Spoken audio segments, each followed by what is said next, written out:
હરિઓમ વિદ્યાર્થીઓ, ધોરણ 1 વિષય ગુજરાતી 2। હવે આપણે લાસ્ટ પીરિયડ એટલે કે આગલા પીરિયડમાં મેં કીધું હતું કે ગુજરાતી 1 અને ગુજરાતી 2 શું તફાવત છે। હવે આજે નવે હું પાછું તમને કહું, ગુજરાતી 1 આપણે ગુજરાતી 1 એટલે એમાં શું આવશે? પ્રશ્નોના જવાબ, એક શબ્દમાં જવાબ, ખાલી જગ્યા, મને ઓળખીને મારું નામ લખો, જોડકા જોડો, આ બધું ગુજરાતી 1 માં આવશે। જ્યારે ગુજરાતી 2 માં શું આવશે? ગુજરાતી 2 માં વ્યાકરણ આવશે। શું આવશે? વ્યાકરણ। તો આપણે વ્યાકરણમાં લાસ્ટ ટાઈમ શું શીખ્યું હતું? તો લાસ્ટ ટાઈમ આપણે સમાનાર્થી શબ્દ, પછી વિરુદ્ધાર્થી શબ્દ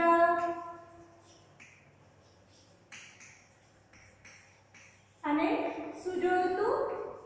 જોડણી સુધારો, આવું જોયું હતું ને। સમાનાર્થી શબ્દ બીજી વાર, સમાનાર્થી શબ્દ કોને કહેવાય? તો જે બે શબ્દના અર્થ સરખા હોય અને એકબીજાના સમાનાર્થી શબ્દ કહેવાય। આપણે દાખલા તરીકે શું લીધું હતું? ઝાડ, વૃક્ષ, ઝાડ, વૃક્ષ, માતા, મમ્મી, જનની લીધું હતું આ બધું। એના પછી હતું વિરુદ્ધાર્થી શબ્દ। વિરુદ્ધાર્થી શબ્દ એટલે વિરોધી શબ્દ, વિરુદ્ધાર્થી શબ્દ એટલે વિરોધી શબ્દ। એમાં આપણે શું લીધું હતું? નાનું, મોટું, નાનું, મોટું, ઉપર, નીચે, ઉપર, નીચે, પછી જોડણી સુધારો એટલે ખોટી જોડણી આપેલી હોય આપણને એની સાચી જોડણી ખબર હોવી જોઈએ, એટલે જોડણી સુધારો। હવે આજે આપણે એમાં આગળ જઈએ છીએ। આજે આપણે ગુજરાતી 2 માં આગળ જઈએ છીએ। તો આજે આપણે કરવાનું છે એકવચનનું બહુવચન કરો। શું છે? એકવચનનું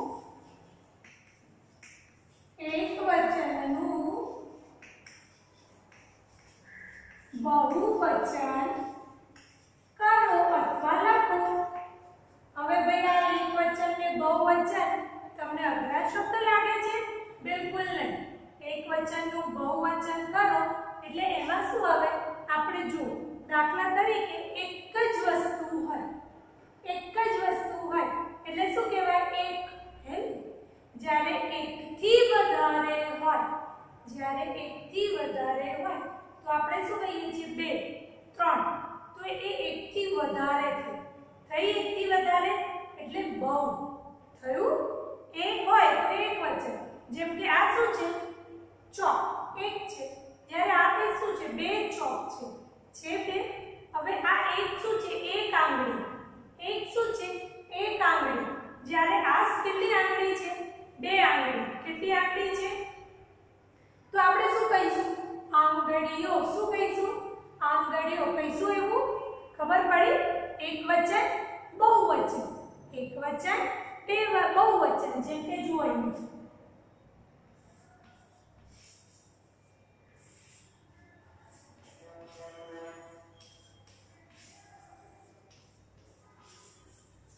બરોબર। આ કેટલા વૃક્ષ છે? એક વૃક્ષ। કેટલા વૃક્ષ છે? એક। વૃક્ષ એટલે ઝાડ। આ કેટલા ઝાડ છે? એક ઝાડ। ખ્યાલ આવે છે? કેટલું ઝાડ છે? એક ઝાડ। જ્યારે આ 1 2 3, 1 2 3, કેટલા ઝાડ થાય? 3 ઝાડ। કેટલા ઝાડ થાય? 3 ઝાડ। તો વૃક્ષ 3 હોય તો વૃક્ષો, વૃક્ષ, વૃક્ષો। સમજ પડી? એનું બહુવચન આપણે કર્યું। શું કર્યું? બહુવચન। એક વધારે, એકથી વધારે, પછી વધારેમાં 2 પણ હોય, 4 પણ હોય અને ઘણા બધા હોય, એ બહુવચન જ કહેવાય। જો આમાં એક વૃક્ષ છે અને આ 3 વૃક્ષ છે તો એ આપણે વૃક્ષો એવું કહેવાય ને, વૃક્ષો। બરોબર. બીજું ઉદાહરણ તમને આપું. બીજું ઉદાહરણ જેમ કે આ મકાન છે. આ શું છે? મકાન.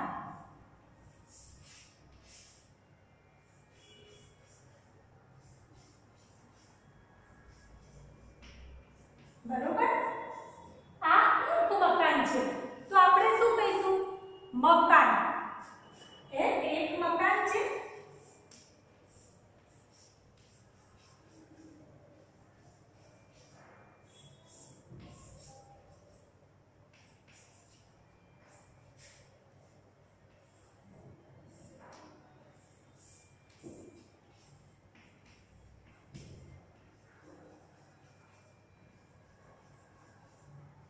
બરાબર.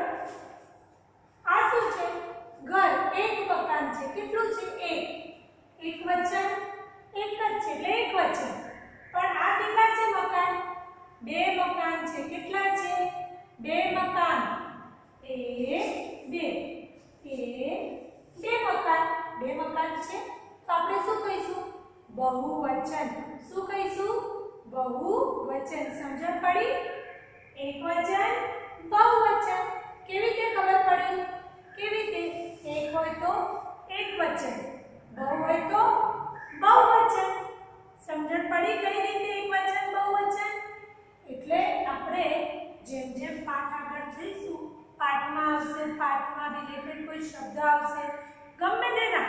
એક હોય તો છોકરો છોકરા, છોકરી છોકરીઓ, છત્રી છત્રીઓ, પંખી પંખીઓ. કયા બહુવચન? પંખો પંખાઓ.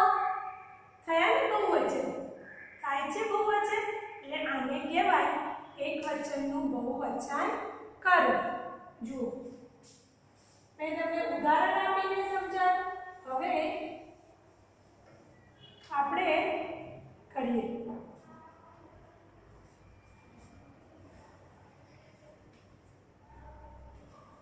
ધારો કે મકાન મકાનો. એક હોય તો નાનું, એક બાળક. એક હોય તો બાળક અને બે હોય તો શું કહીએ આપણે? બાળકો કહીએ ને. એમ તો ત્રણ હોય તોય આપણે બાળકો કહીએ, ચાર હોય તો પણ આપણે બાળકો જ કહીએ ને. એટલે એકથી વધારે હોય, એકથી વધારે હોય એને બહુવચન કહેવાય. કેટલે સુધી એમની વધારે ગમે તેટલા. એક હોય તો એક વચન અને એકથી વધારે હોય એટલે બહુવચન. આવું કઈ ગોખવાની કે એની જરૂર નથી ભાઈ, પણ એ ખબર હોવી જોઈએ. બાળક બાળકો. પછી હવે કોઈ પણ વસ્તુ તમે તમારી આગળ પાછળ લખી શકો. પંખી પંખીઓ. ઓ એ ઘણા તો છે ને બધામાં ભાઈ અમે જોઈએ ને તો બધામાં ઓ લખી કાઢે. પંખી પંખીઓ પંખીઓ. પછી પછી છોકરો છોકરા,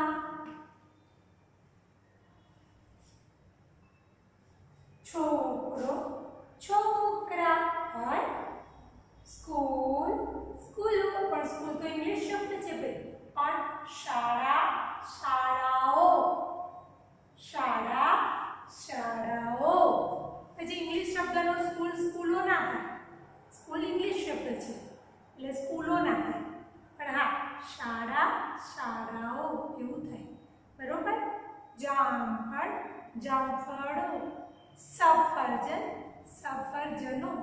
આટલા બધા સફરજન એવું થાય. અમુકમાં ના થાય. હા સફરજનો એવું હોય. એટલે જામફળો. ઘણા બધા. એક બોર બોરા ઘણા આવે. તમે રમતા રમતા કોળી જડી એમાં આવે છે બોર.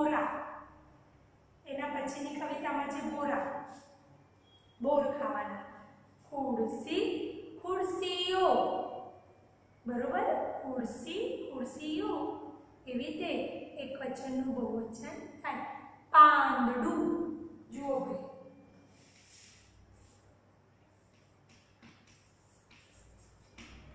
પાંદડું, પાંદડા, પાંદડું, પાંદડા. કપડું, કપડા. મારી જોડે એક જ કપડું છે ભાઈ. ઘણા અરે મારી જોડે તો ઘણા બધા કપડા છે. આવ્યું ને, ઘણા. મારી જોડે એક જ શર્ટ છે. ઓ, મારી જોડે તો ઘણા બધા શર્ટ છે. પણ શર્ટ ઇંગ્લિશ શબ્દ છે, હે ને? ખમીસ હોય એનું ગુજરાતી, ખમીસ. બરોબર? એટલે એકવચનનું બહુવચન આ રીતે થાય. હવે ગુજરાતી બેમાં આપણે બીજું જોઈશું.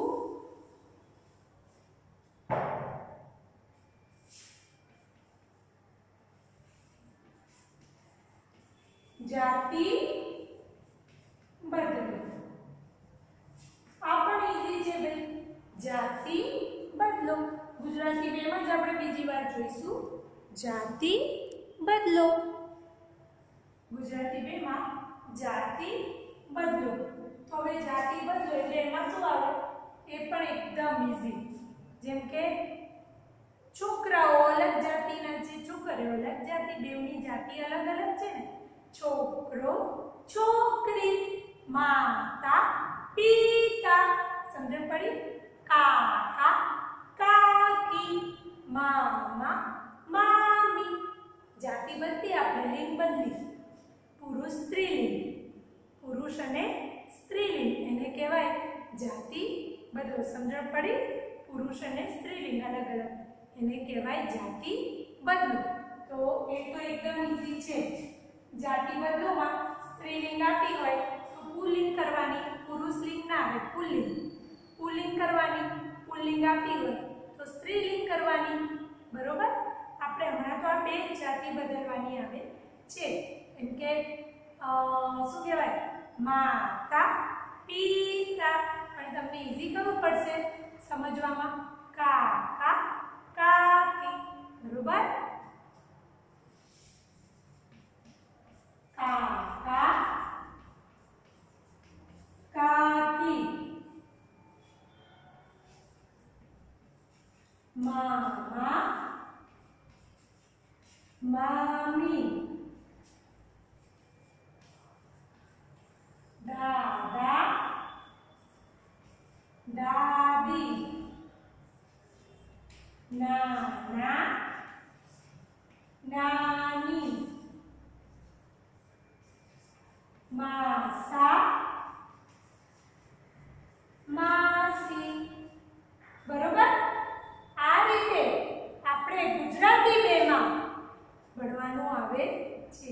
મેં તમને સમાનાર્થી શબ્દ, વિરુદ્ધાર્થી શબ્દ, જાતિ બદલો, જોડણી સુધારો, એકવચનનું બહુવચન કરો સમજાયું. હવે જેમ જેમ આપણા પાઠ થશે, ગુજરાતી એક કવિતા છે, જેમ જેમ પાઠ ચાલુ થશે એમ એમ હવે આપણે ગુજરાતી બે સમજાવતા જઈશું, લખાવતા જઈશું. જો ભાઈ સમાનાર્થી ને વિરોધી બહુ એક પાઠમાં 5 હોય, 5 હોય અથવા 6 હોય અથવા 7 હોય, એનાથી વધારે ના હોય. પણ એ આપણને કમ્પલસરી એકવાર હું લખાવો તો એવું નહીં અડધો કલાકમાં યાદ રહી જાય. યાદ ના રહે તો એનું રિવાઇઝ કરવાનું. આજે તો મેં જે લખાવ્યું છે તમે ઉપર હેડિંગ મારી આવા 5 ઉદાહરણ લખી શકો છો. પણ હવે જેમ જેમ આપણો પાઠ આગળ જશે એમ એમ આપણે આગળ સમજતા જઈશું. બરોબર? હવે ગુજરાતી 2 આવે છે એટલે એની જોડે જોડે આપણે આ પણ ચર્ચા કરી લઈએ. શું છે ભાઈ? શ્રુતલેખન.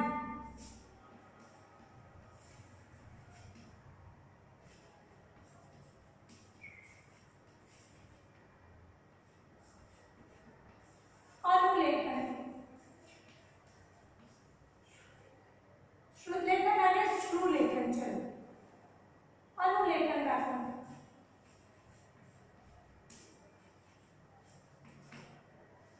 શ્રુતલેખન, અનુલેખન. બરોબર? આવી રીતે 2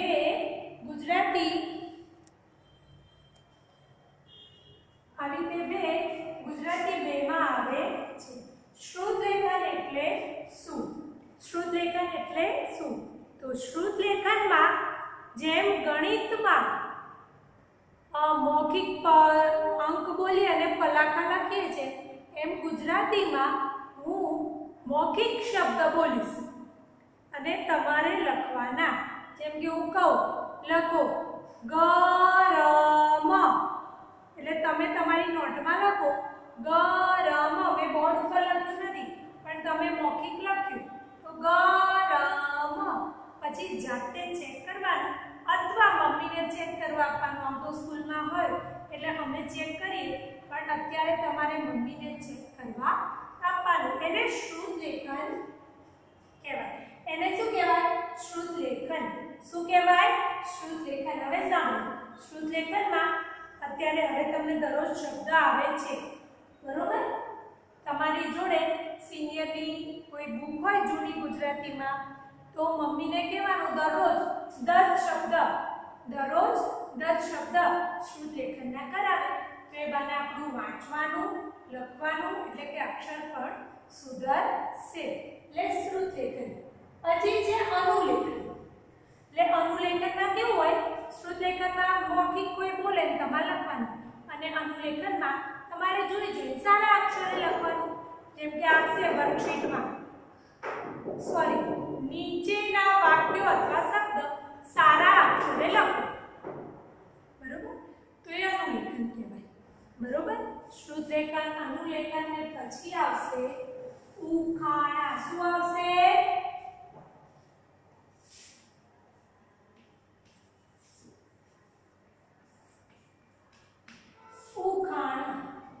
ઉખાણા એટલે જોડકણા જેવા હોય પણ જોડકણામાં કીધું હોય કે મોર એ જેના વિશે ગાતા હોય એ શબ્દ આવે અને ઉખાણામાં એવું આવે નહીં. ઉખાણા એટલે કોયડા જેવું હોય એ આવશે એટલે તમને સમજાય.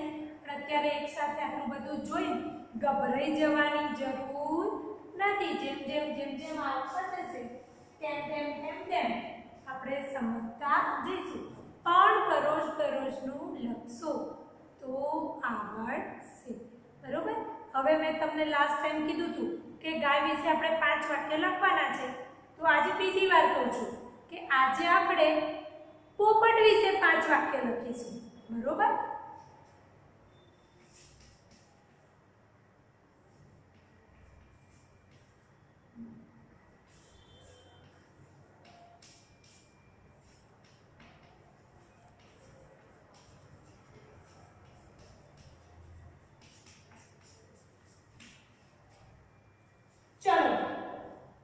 પોપટ.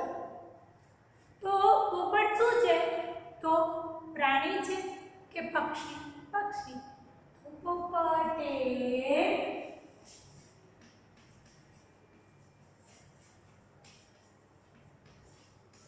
સુંદર પક્ષી છે.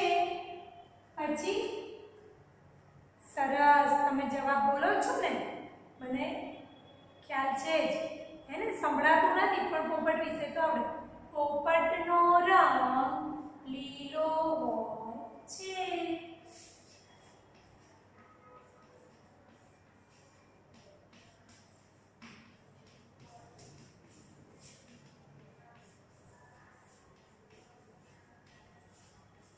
પછી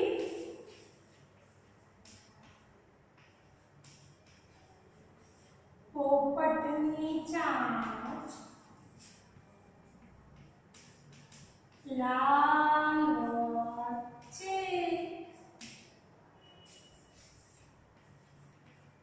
પછી પોપટની ચાંચ લાલ હોય છે. પોપટને 2 આંખ 2 પાંખ હોય છે. પોપટ આકાશમાં ઉડી શકે છે. પોપટને જાંબળ અને મરચાં ખૂબ ભાવે છે, બરોબર?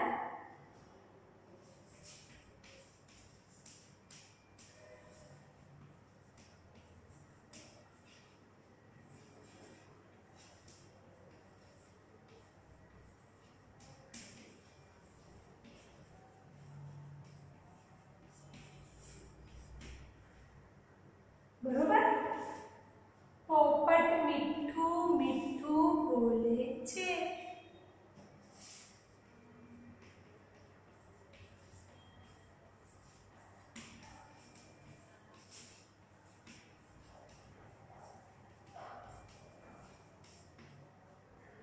પછી પોપટને લોકો પાળે છે ને, પોપટ પાંજરામાં રહે છે। બધા પોપટ ના રહે, આમ તો પોપટ આ ઝાડ ઉપર માળો પણ બાંધે, પણ જે પાળે પાંજરામાં રહે। એ પોપટ મીઠું મીઠું બોલે છે, બરોબર।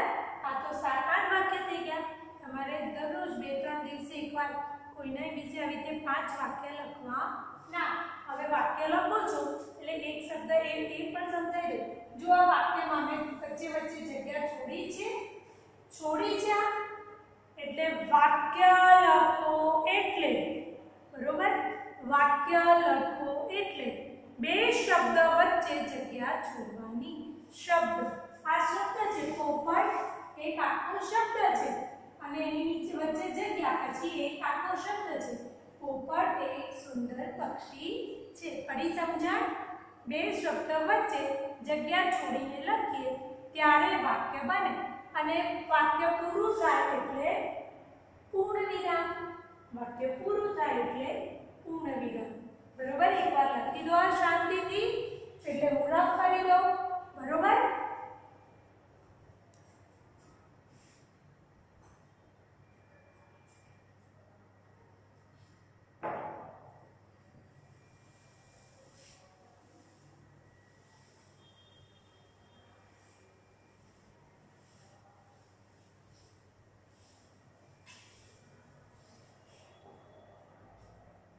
चलो तो गुजराती में समानार्थी शब्द, विरुद्धार्थी शब्द, जोड़णी सुधारो, जाति बदलो, एकवचन बहुवचन, निबंध, श्रुत लेखन, आ 7 वस्तु आवे तो घणुं बधुं, पण आ 7 वस्तु आपणे भणवानी छे।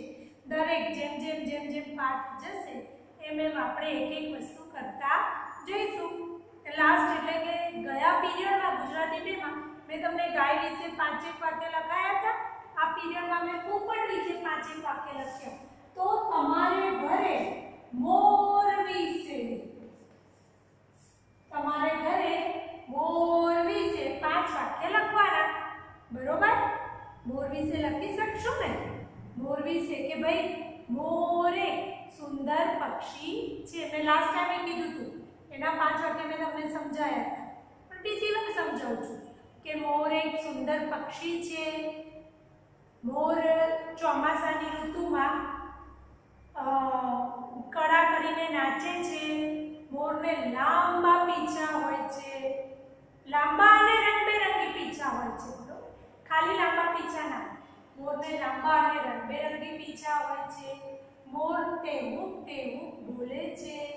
मोर ने माथे कलगी होय छे। પછી મોર આપણું રાષ્ટ્રીય પંખી છે। પડી ગઈ સમજ? આવી રીતે તમારે મોર વિશે પણ ભાઈ 5-7 વાક્ય લખવાના। દરરોજ આવી રીતે કરશો એટલે હવે નવા જ પીરિયડમાં આપણે કવિતા 1 ચાંદો સૂરજ રમતા હતા। हमारे कविता है पाठ्यपुस्तक में गाजो એટલે બહુ જ મજા આવશે ગઈને। તમને સોગના વેલે ગઈને સંભળાઈ હશે, પણ ગઈને કરજો એટલે બહુ જ મજા આવશે। તો એ ચાંદા સૂરજમાં આપણે સમાનાર્થી શબ્દ અને વિરુદ્ધાર્થી શબ્દ લખવાની શરૂઆત કરીશું। આ સાથે જ મારું આજનો વિડિયો અહીંયા પૂરો થાય છે। હરિ ઓમ અસ્તુ। Thank you.